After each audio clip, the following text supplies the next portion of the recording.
This program includes dramatic reenactments of scenes which depict real events and contains material which is intended for George Bush. Welcome to the show. Today, more drugs are coming into America than ever before. We have the best intelligence of the world. We could stop anything we want to stop. You still may know little about the CIA's involvement with drug lords. Happened in Vietnam. Happened in the Iran-Contra affair. This was a multi-billion-dollar business. Even more menacing, the CIA have gone into the drug trade and are trying to take over the government. It's funny.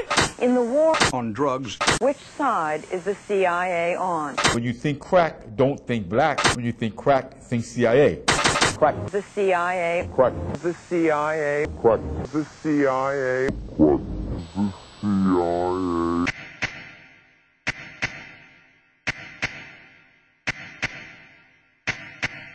Christopher Simpson is an author and professor at American University, Washington, D.C.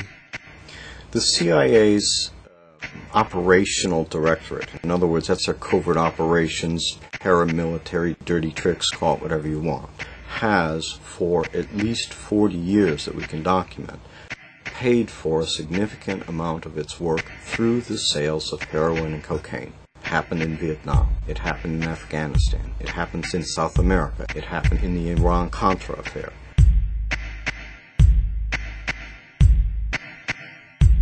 In 1987, Oliver North was investigated for his role in a covert drugs for arms operation.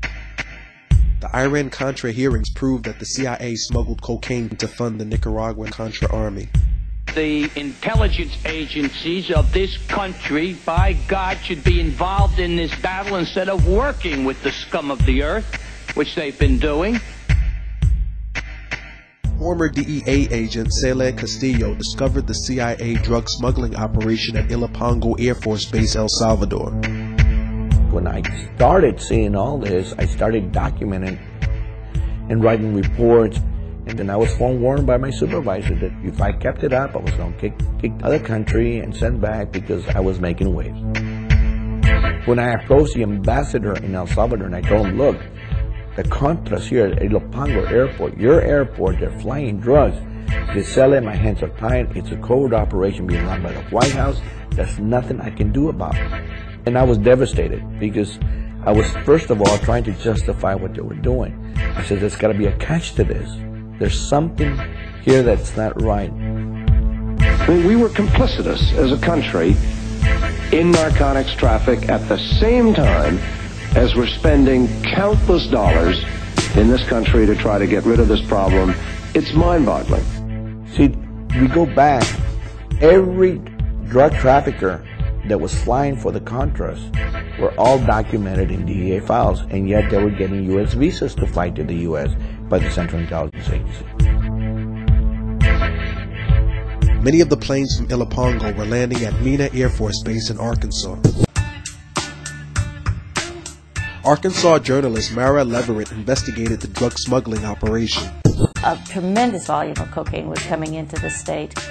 People wanted to know what was happening in Mena in Arkansas, and so a good deal of information had come to light. Arkansas had been the home base for this major international drug smuggler, and he had been able to operate without being stopped. In January 1986, Barry Seal was subpoenaed by the Arkansas grand jury investigation of the Mena connection. He became a government informant. My top load paid me $1.5 million for a single trip.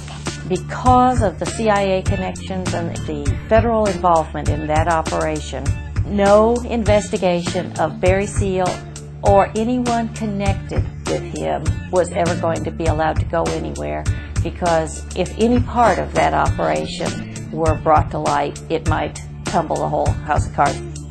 Before he could testify about his role in the CIA drug operation, Barry Seal was gunned down in cold blood.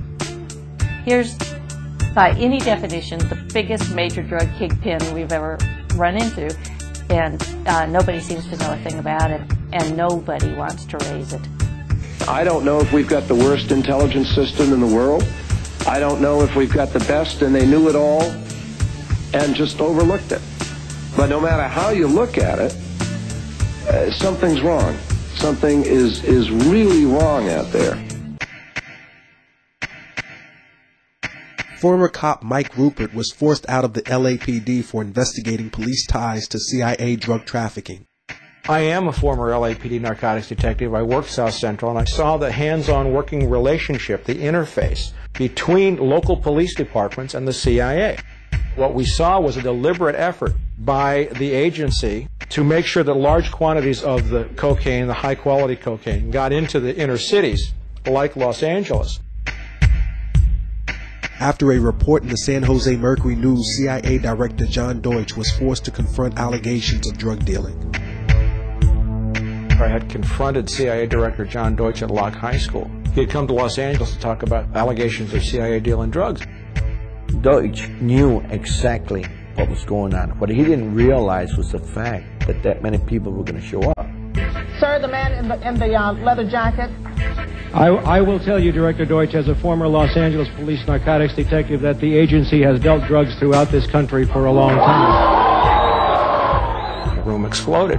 What I saw at that time was that there was a crying lack of knowledge in the body politic about how much evidence there really was about the criminal activities of the Central Intelligence Agency, specifically dealing drugs. Director Deutsch, I will refer you to 3 specific agency operations known as Amadeus, Pegasus, and Watchtower. I have Watchtower documents heavily redacted by the agency. I was personally exposed to CIA operations and recruited by CIA personnel who attempted to recruit me in the late 70s to become involved in protecting agency drug operations in this country. I have been trying to get this out for 18 years, and I have the evidence. If you have information about CIA illegal activity in drugs, you should immediately bring that information to wherever you want, but let me suggest 3 places. The Los Angeles Police Department,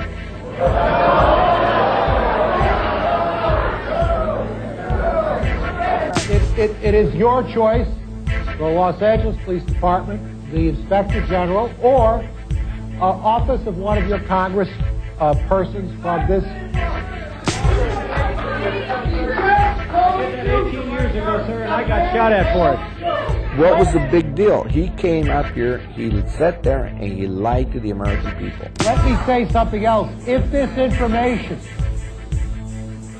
turns up wrongdoing, we will bring the people to justice and make them accountable. He came, he went, and nothing ever happened.